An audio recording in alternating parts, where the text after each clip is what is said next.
Hello everybody, and today I'll be going over all the different ways that you can play Psychic in the Gym Leader Challenge format. So starting off with the core that Psychic typically runs, or that you'll see in a standard Psychic deck, standard in air quotes because there's so many different deck lists with different ways of playing the game. Xatu, Gallade, and Malamar, kind of the big three that appear most. Gallade has the Buddy Catch ability. Once during a turn, you can search a deck for a supporter and put it into your hand. And that's great consistency, get your supporter every turn. If you need Guzma to bring up a threat that they have on their bench, you can do that. If you need hand disruption with Iona or Marnie, you can do that. And then it evolves from the Curlia with the refinement ability. Once during your turn, you can discard a card from your hand to draw two cards.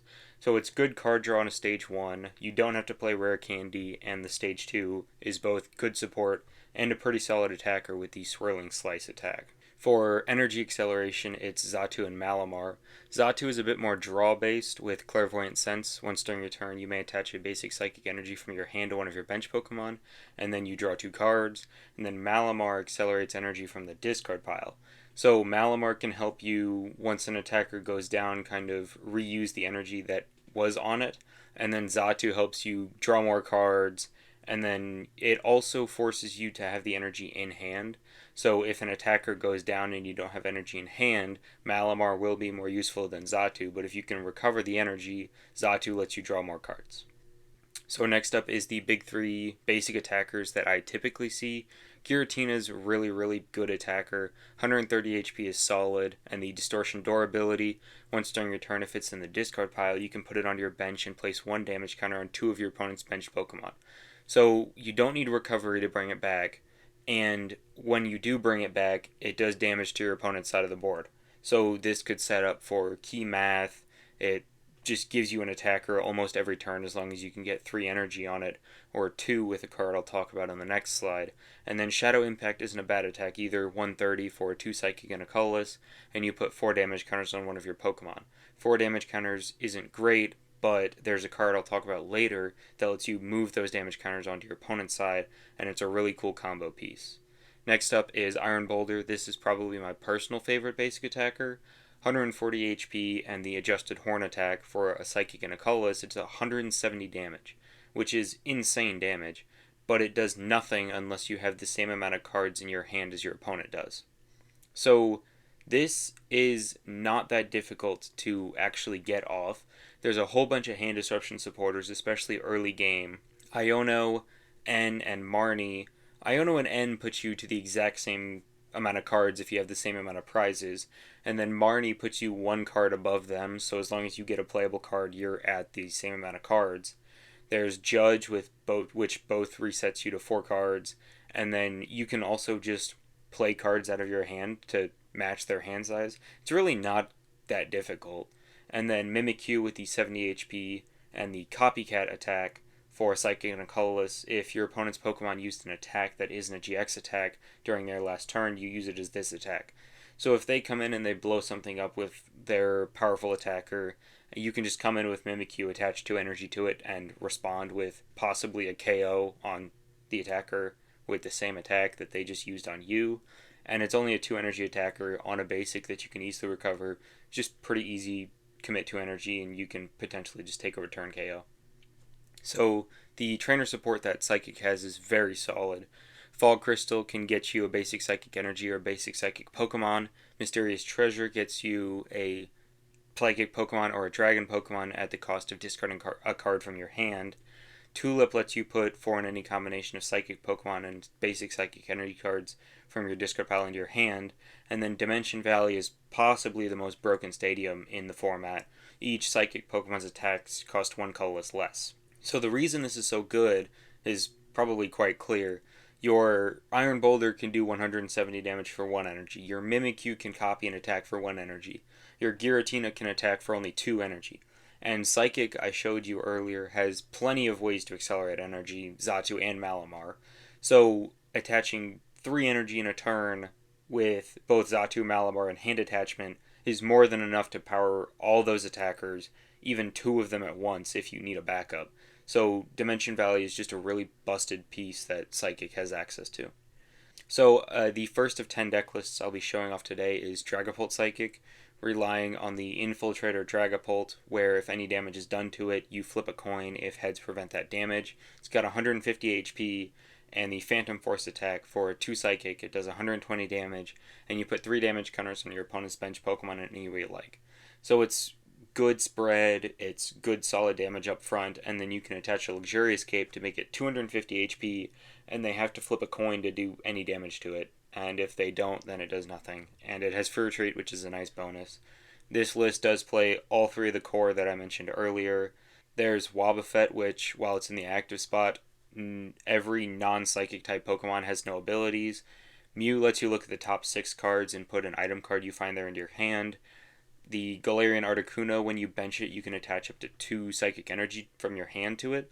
And then for 2 Psychic and a Colorless, you discard 2 Psychic Energy from it, and it does 120 damage to one of your opponent's Pokemon. So there's a decent bit of spread, decent bit of snipe. You can take out your opponent's key pieces on the bench. You can strand something in the active and Phantom Force. Phantom Force is also very good at fixing math. You can go 120, place the 3 damage counters on something that the 120 wouldn't be able to pick up a kill on, but with the 3 damage counters, you would get the KO. So the deck's just very solid. Dragapult's a really annoying attacker for your opponent to deal with, especially if they can't find Hex Maniac and they keep flipping heads. Next up is Monkey Dory Psychic. This list has done really well at the Full Grip Games 1K and 3K tournaments. It top 8'd both of them. And the idea is with the Monkey Dory and the Giratina. I mentioned earlier that the Giratina places 4 damage counters on one of your Pokemon with its attack. Well, Monkey Dory, if it has a Darkness Energy attached, can move 3 damage counters from one of your Pokemon to one of your opponent's Pokemon. So Giratina places 4 damage counters, Monkey Dory moves 3 of them off. Giratina can do 160 damage, but you can also just work on one of your opponent's bench Pokemon and set up a multi-prize turn, especially comboed with the Giratina's Distortion Door, which places damage counters on your opponent's side already. So if you go Giratina, Distortion Door, Shadow Impact, next turn you can Monkey Dory, Adrenaline Brain, 3 damage counters onto one of your opponent's Pokemon that already has damage counters on it from the Giratina, and that can just set up more key numbers. It's a lot easier to hit bigger damage and just take multi-prize turns with this deck. And then Crispin is also a really cool combo piece because you search your deck for 2 basic energy of different types, you reveal one and put it into your hand and attach the other to one of your Pokemon. So if you get a Darkness and a Psychic, you attach the Darkness to Monkey Dory, put the Psychic in your hand. You can then use Clairvoyant Sense to attach it to one of your Pokemon and draw 2 cards. So Crispin accelerated an energy for free, and then Xatu accelerated the other one and drew 2 cards, and then you still have manual attachment for turn. So I think that's a really sick combo. Next up is Cursed Kiss. The namesake is Dusknoir and Togekiss with the Cursed Blast and Wonder Kiss abilities respectively. Cursed Blast, you knock out the Dusknoir to put 13 damage counters on one of your opponent's Pokemon.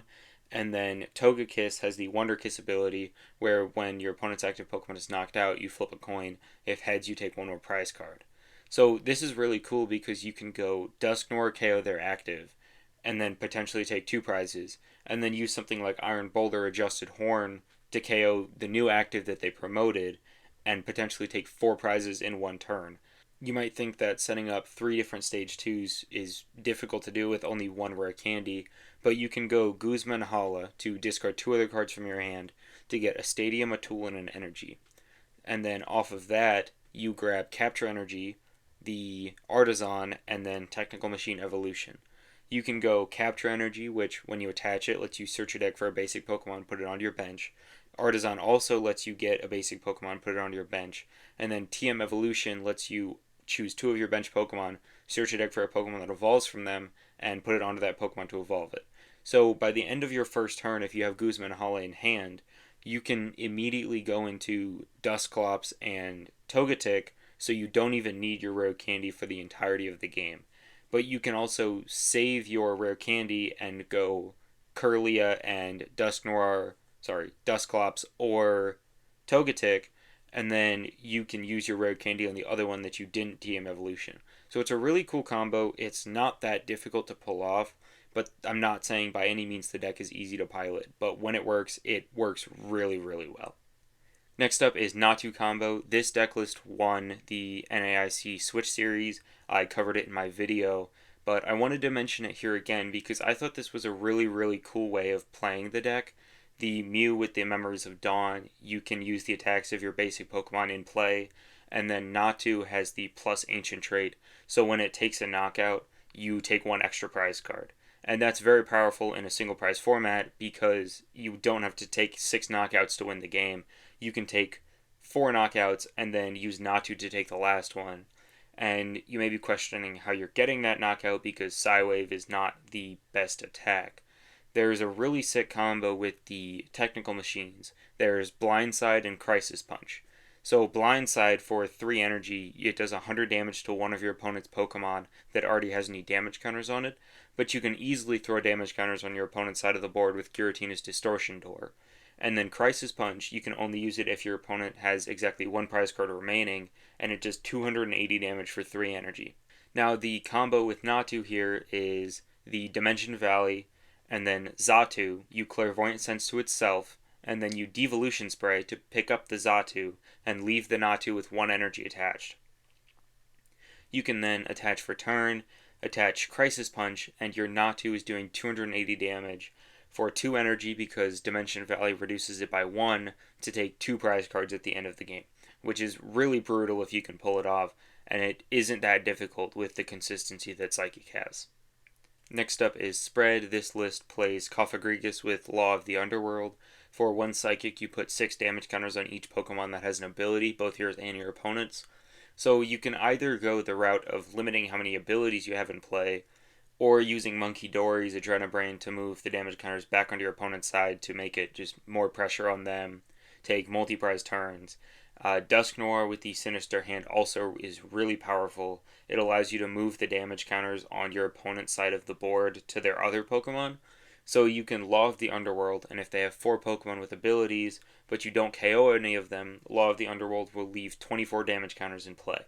Next turn, you can Dusknoir Sinister Hand to move those damage counters wherever you want, and take knockouts on things that don't have abilities, all their support Pokemon in 1 turn, all their attackers in 1 turn.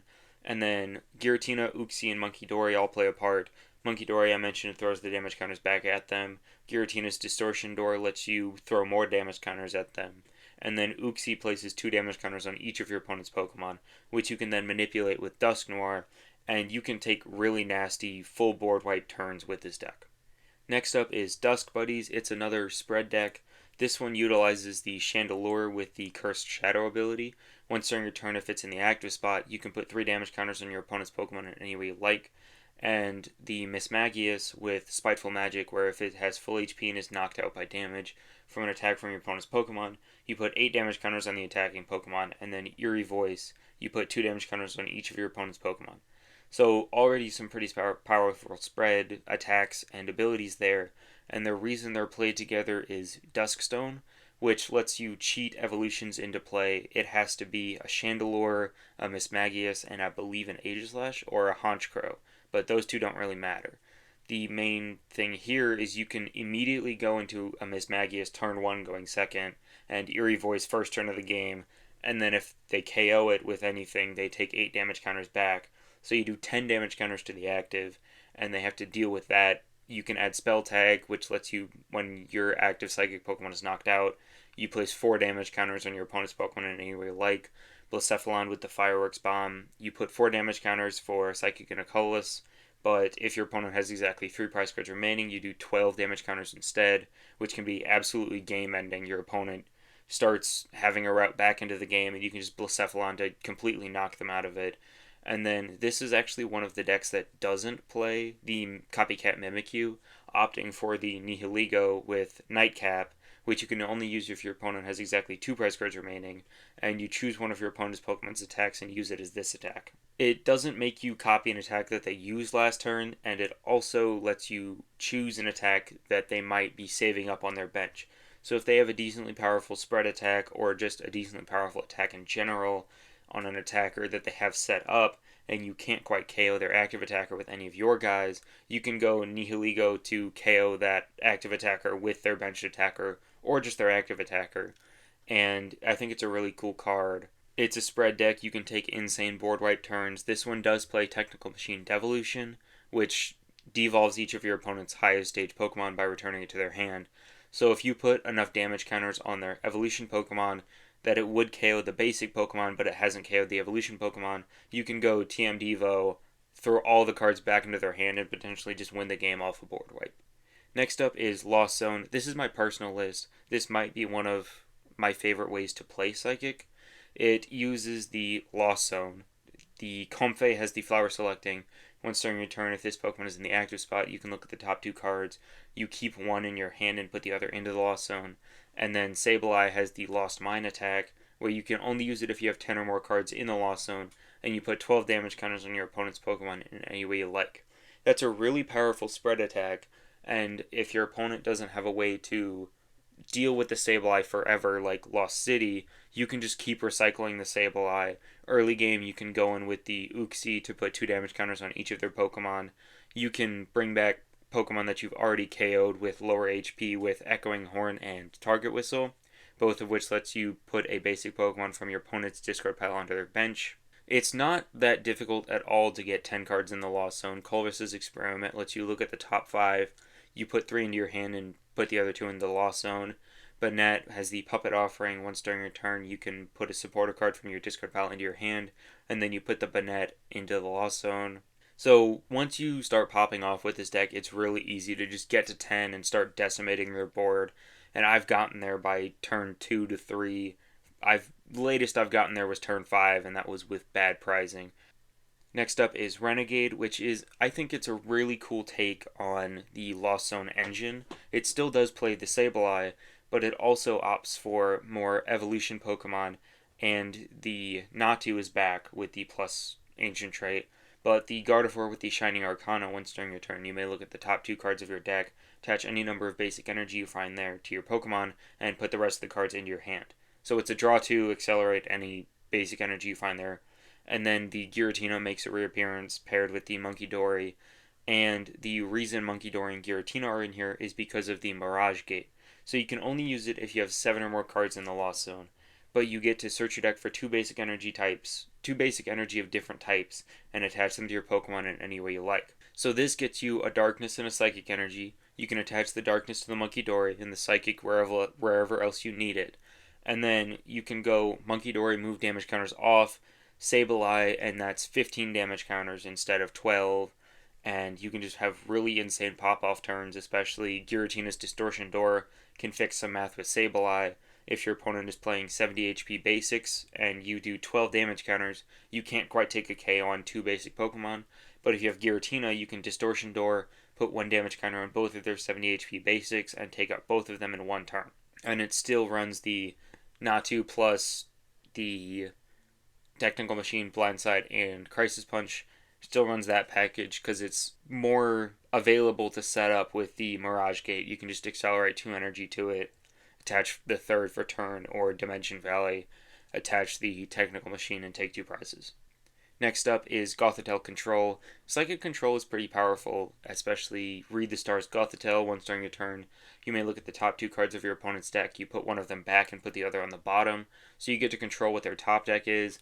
That can be super powerful if you have something in the active like Wobbuffet with the Bide Barricade, as long as it's your active Pokemon. Psychic, everything but Psychic Pokemon don't have abilities. And then it still runs the core with Gallade and Malamar. No Xatu, but it's not really needed because you're kind of focusing on recurring resources and limiting what's in your opponent's hand. There are a couple of attackers. The Necrozma with the special laser for 2 Psychic and a Colress does 100 damage, and if it has any special energy attached, it does 60 more. And then Cresselia with the Crescent Purge for 3 Psychic. You turn one of your face-down prize cards face up, and then if you did, it does 80 more damage. So decent bit of attacking for a control deck, but it's still a very, very powerful control deck. You can go Xerosix to limit them to 3, Delinquent forces them to discard 3 cards, so you can really limit what their hand size is, and you can also force them to top deck what you want them to top deck with Gothitelle. Final list is Banette Control, which utilizes the Cursed Words Banette, which your opponent chooses 3 cards from their hand and shuffles them back into their deck. And then Garbodor with the Garbotoxin, while it has a tool card attached, it shuts off all abilities in play, and that can by itself be a really, really powerful just locking your opponent out of the game. You have other tools that you can utilize. Gothita has the Fortunate Eye. You look at the top 5 cards of your opponent's deck and put them back in any order. Elgium has the Slight Shift. You move an energy from one of your opponent's Pokemon to another one of their Pokemon.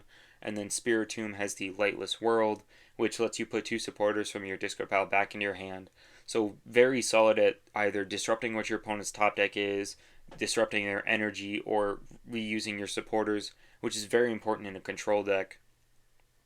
You can limit their hand with Zero-6 Machinations to put them down to 3 cards, and then Banette, they shuffle all 3 of those cards back in, and they have no abilities because of Garbotoxin, so they're living off of whatever their top deck is, and that's it.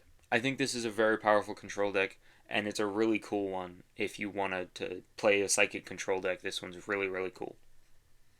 So I'll leave a couple links in the description below. All the deck lists shown in the video. The official Gym Leader Challenge website is a great place to go to view starter deck lists and just general staples for each type. And then Cardboard Warriors is where I got all these deck lists from. It's a great community. They have a great deck builder. And if you just wanted to see more deck lists, you go there and filter by type. So thanks, have a good day, and like and subscribe if you enjoyed the video.